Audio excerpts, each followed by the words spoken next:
Morning. Try to stay in frame here. It is Thursday. We got along in the week, finally. I was gonna film yesterday. I didn't. Like my new mug. Trying to remind myself to be zen. So it's a very large cup of caffeine. So we'll see how that goes. But I was out yesterday. I was going to film, and when I sat down to film, it was like, all right, I have nothing. I drew a complete blank. So my daughter called me up and said, do you want to go do something? And I said, yes, please, since I wasn't going to be in here. So I went looking around for inspiration. So we went to HomeSense. That's where I got this from. Isn't she a beauty? I love it. This is what you imagine, you create. What you think, you become. What you feel, you attract. So right now, I'm tired. I hope I don't attract more tiredness. Oh. However, my daughter had asked for me to make a shaker card. Now, she has access to my studio, obviously. A lot of people don't have access to punches or, die cut machines or dies or things like that. So I was thinking of a way to make a shaker card without a die or a punch, rather. Excuse me. It's not as hard as you think, actually. It's fairly simple. If you have whether you have an X-Acto knife or not is a different story, but you could always use like a box cutter or something like that. For someone younger, maybe be careful with that. A punch is probably your best bet, or mom and dad can help out. But I'm assuming most of you know how to handle an X-Acto knife. If not, practice makes perfect. Don't cut yourself. So, there was a time when I made these cards before, not shaker cards necessarily, but before I had the punches and the dies and things like that. So I made these cards with an open window with a picture in behind. You can transfer that into a shaker card. Basically the same thing, just a little bit of more of a step. So it's a fairly flat shaker card, but I put everything onto another piece of cardstock and then I put that on there. So, it's only one set of foam tape thickness. I just get the foam tape at the dollar store. I'm trying to think of what you can use that you already have or fairly inexpensively. So this I got at the dollar store. Now, this acetate here, remember that big box of acetate sheets or the whatever sheets they were? I'm trying to remember. They're transfer sheets or, for overhead sheets and stuff like that. So that's what I've been using. It's come in handy so far. For $4 for 100 sheets, that's a pretty good deal. If you can't find that, and you're not as lucky as I am, I was thinking you could do the same thing with binder, those plastic inserts, the binder inserts. I store my stencils in a binder in those plastic inserts. Now, the dollar store has the less expensive ones, which is a little bit of a texture to it. I don't think it really matters in this case. So, having said that, you can find acetate just about anywhere these days, but go to your Staples, go to Grand & Toy, whatever.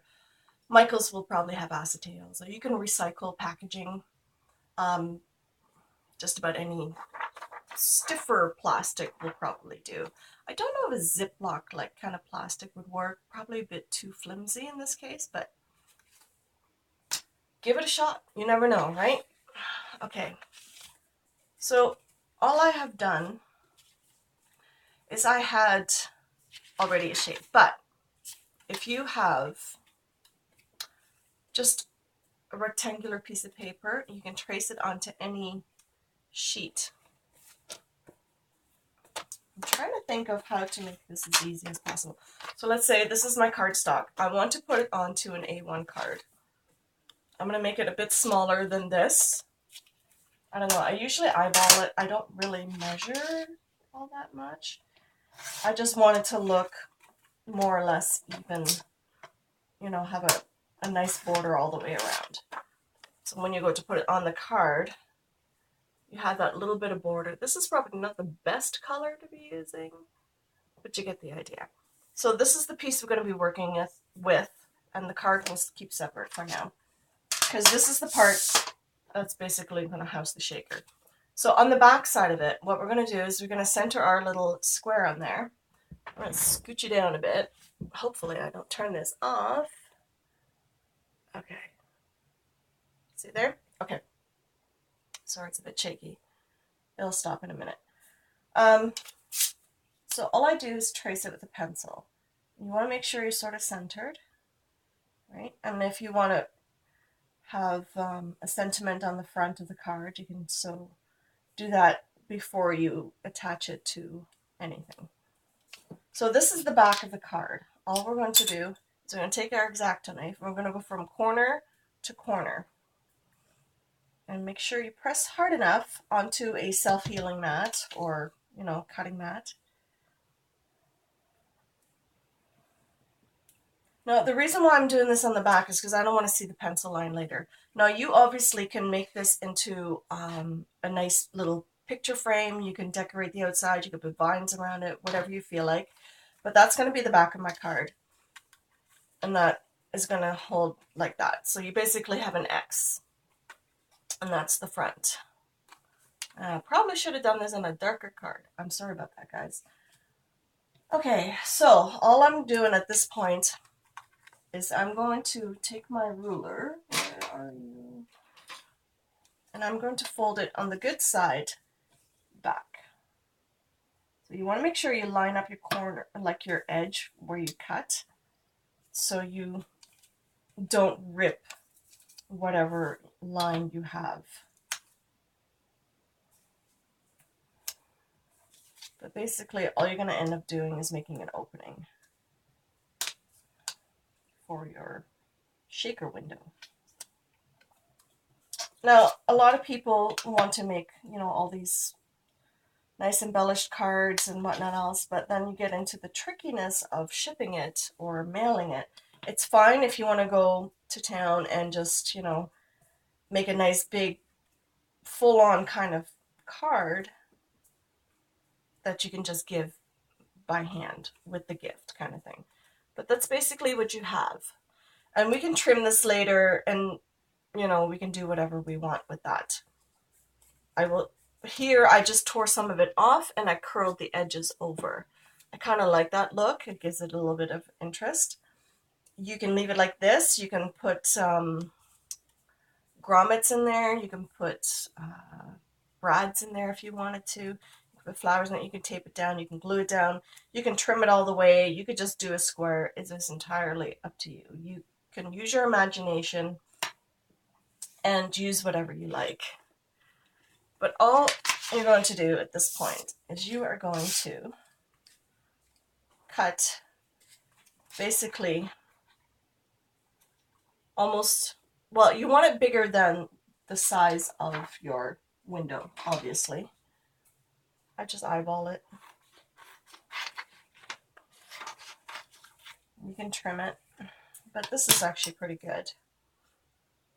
So at this point you can use double-sided tape if you wanted to. Foam tape I want to leave for attaching to the card itself, so we don't get it too bulky. So at this point you can use a liquid glue. That's fine. Any liquid tacky glue will work, I'm pretty sure. I haven't tried it, but lots of others have. So like I said, I do a bit of research before I do anything else. And the glue doesn't want to come down. Come on. There we go. Just sort of want to spread it around a bit. Yeah, keep track of your acetate because you lose those little buggers like crazy. I know where mine went to. Oh, there it is. Now, like I said, you can use recycled acetate fairly simply. Using a liquid glue, it might take a little bit longer to dry. You could do a bunch of these ahead of time and then set them aside, and then you can finish it off later.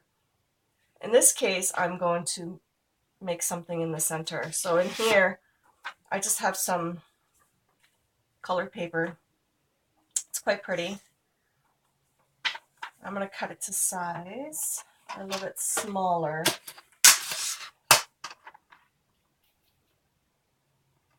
Again, not everybody will have access to the same tools, so you want to make sure that, I wanted to make sure that everything is pretty much doable without all the same tools. Like, you have scissors at home, you have a ruler at home, you pretty much have all the things that you need. Okay, so that is basically, well, not bad. I turn a little bit more off. Now, in here, I just did a stamp on the inside. I just had one of these little sunburst stamps. I don't know if you can see it in there, but you can do anything you want. You can do your birthday wishes in there if you want, whatever sentiment. You could put flowers in there if you wanted to. You can put some on the outside. I don't know. Use your imagination.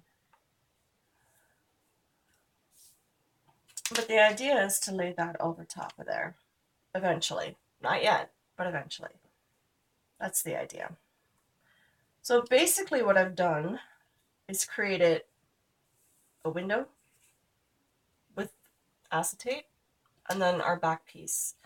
We can leave it blank. We can put something else in there, something small. This is quite large, so we can leave it like that. And what we're going to do is now we are going to put our foam tape around the frame. It's not so that you can see any of it on the other side. And you want to make sure that you make a good seal all the way around.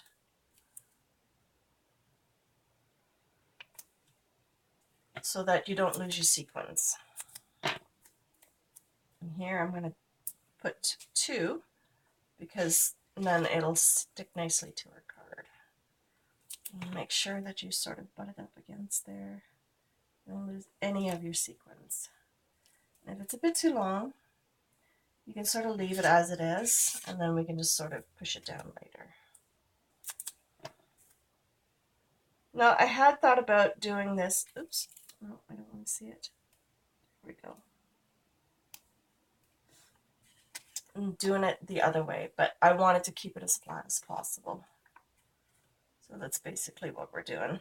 Now, a wet glue is not really looking very nice on this cardstock, but for all intents and purposes, we're just going to leave it the way it is. So in this case, what we're going to do is we're going to put some sequins on here, and then we are going to take all of the backing from our tape off, or our foam tape. So you want to make sure that all of this, all the way around the frame, is more or less sealed with the foam tape. You don't want any gaps, because otherwise you'll lose your sequins.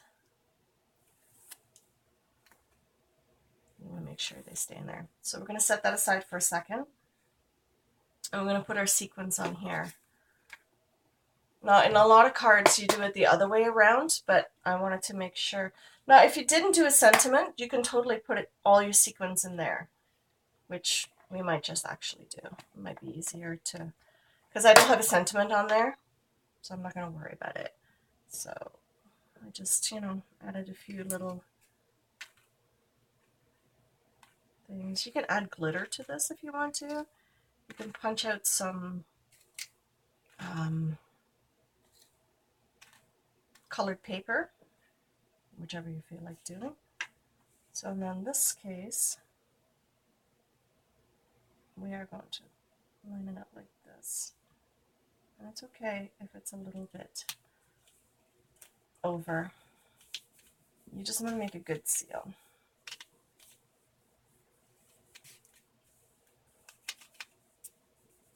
So that is all sealed up.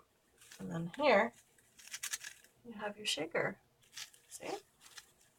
And then it saves you from putting more acetate on the back. Unless you want a see-through card, then you do it all on the card itself. But I wanted to be able to make it flat but still functional so you can put it onto the card. So in this case, I'm going to put it on here.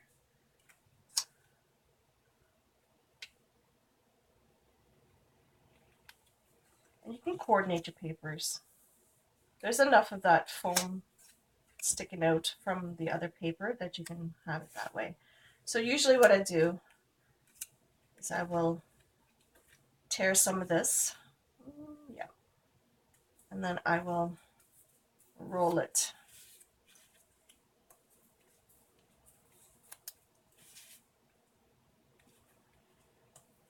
It can be a little bit tricky. Now you can use pattern paper for this, which would be quite a bit thinner, unless you have, you know, the other cardstock. You can do, you know, whatever paper you want. You can do your own watercolor paper and then make a picture on it and then do the window kind of thing. You can recycle your Christmas cards this way too. Just make it into a shaker card. You can put it in the background or you can have it as a foreground and then put it on another card. But that's basically it. So the sequins are not going anywhere. They're flat. You know, you can mail that. It's actually pretty cool. What do you think? I don't know. I like it. It turned out well.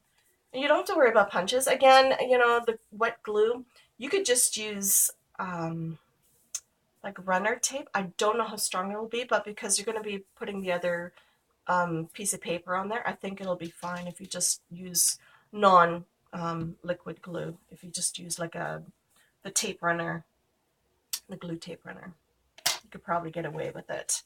If you wanted to make it more dimensional, you can obviously, you know, use more foam tape and make it a lot bigger or a lot thicker. You can emboss your card first and then do the window. There's a lot of different things you can do. You can stamp the background, you can use a postcard or whatever you feel like doing. But, you know, in this case, this is how I have it. You can put your sentiment down below. You can put a little picture in front of it if you wanted to with some foam tape. You know, that would actually look kind of cute too. Or you could put the picture in behind. Depending on the window, you can attach it to the back of the card itself, and then you can put the sequins in there and coordinating colors. So you can have a myriad of choices, and then you can still have a shaker card.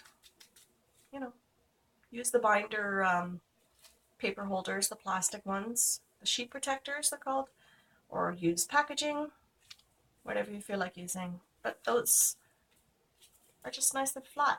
You don't have to worry about it. So have fun with it, experiment, and see what you come up with. I'll see you in the next video, guys. Bye!